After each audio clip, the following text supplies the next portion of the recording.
হিন্দু কি খ্রিস্টান হবে, মুসলিম কি হিন্দু হবে? আমি খ্রিস্টানকে জিজ্ঞাসা করব, তুমি কি মুসলিম হবে? আমি তুলনামূলক ধর্মের পোস্ট গ্র্যাজুয়েট ছাত্র এবং আমি আপনার একজন বড় ভক্ত ডক্টর জাকির। ইন্দোনেশিয়ায় স্বাগতম। আমি আপনার বক্তৃতা সার্বজনীন ভ্রাতৃত্ব নিয়ে প্রশ্ন করতে চাই।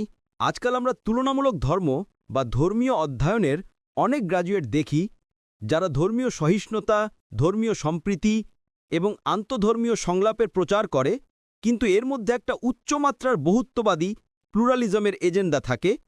আপনি এটি সম্পর্কে কি ভাবেন? এটি সম্পর্কে আপনার মতামত কি এবং আমরা এটির মোকাবিলা কিভাবে করব? ধন্যবাদ।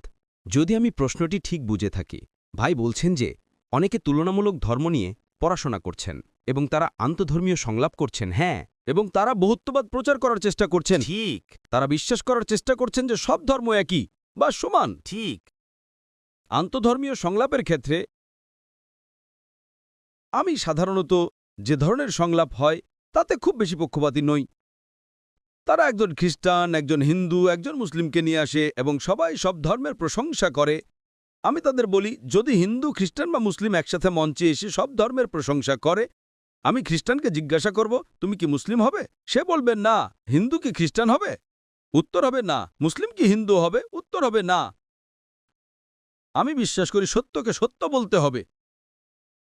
আমি সব ধর্ম এক বলার পরিবর্তে মিলগুলো নিয়ে কথা বলতে পছন্দ করি। সব ধর্ম এক নয়, মিল আছে।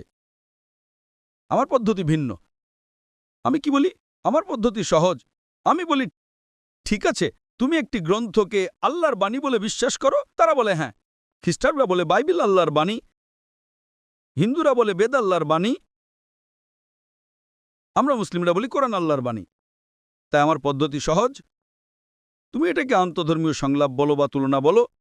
আমি বলি, চলো আমরা সবাই যেটা মিল আছে তা মানতে রাজি হই, যেটা ভিন্ন সেটা আগামীকাল আলোচনা করব। যেটা মিল আছে তা মানতে কেন আপত্তি করব? কেন আপত্তি করব? স্কুলে আমরা ভেন ডায়াগ্রাম শিখেছি। 3টে বৃত্ত থাকলে যে অংশটা 3টের মধ্যে মিলে যায় সেটা মানা উচিত। তাই আমি তুলনামূলক ধর্মে চেষ্টা করি তাদের বোঝাতে, যেমন আজ আমি করেছি। বাইবেল বলে আল্লাহ এক, হিন্দু শাস্ত্র বেদ বলে আল্লাহ এক, কোরআন বলে আল্লাহ এক। তাহলে চলো আমরা এক আল্লাহর উপর বিশ্বাস করি। বাইবেল বলে আল্লাহর কোনো মূর্তি থাকবে না, বেদ বলে আল্লাহর কোনো মূর্তি থাকবে না, কোরআনও তাই বলে। তাহলে কেন আমরা আল্লাহর মূর্তি রাখি? চলো যেটা মিল আছে সেটা মানি, যেটা ভিন্ন সেটা আগামীকাল আলোচনা করব। ঠিক না ভুল? জাকাত তাই 18 জুলাই, এখন থেকে প্রায় 5 দিন পরে আমি ইসলাম আর খ্রিস্টান ধর্মের মিল নিয়ে একটা বক্তৃতা দেব।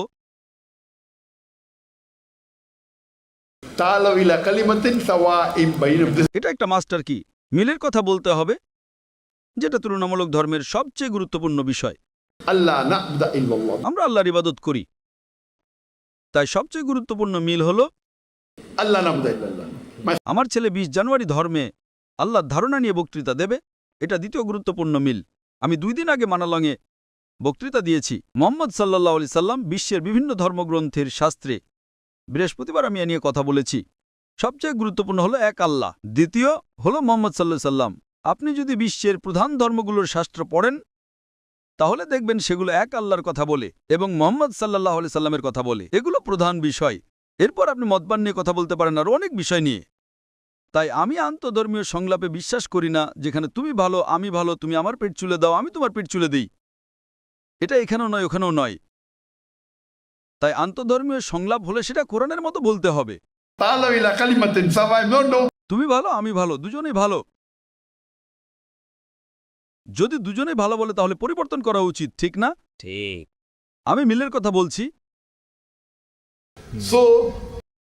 তাই আমাদের কোরআনকে গাইড হিসেবে রাখতে হবে, নির্দেশিকা মানতে হবে। আমি আল হায়াতে একটা কোর্স করেছি যাকে আমি বলি হালাল নেটফ্লিক্স। এটা একটা প্রোগ্রাম যেখানে আমি মুসলিমদের শেখাই কিভাবে কোরআন এবং অন্যান্য শাস্ত্র ব্যবহার করে ইসলামের বার্তা কার্যকরভাবে পৌঁছে দেওয়া যায়। আশা করি এটা প্রশ্নের উত্তর দেয়। ধন্যবাদ।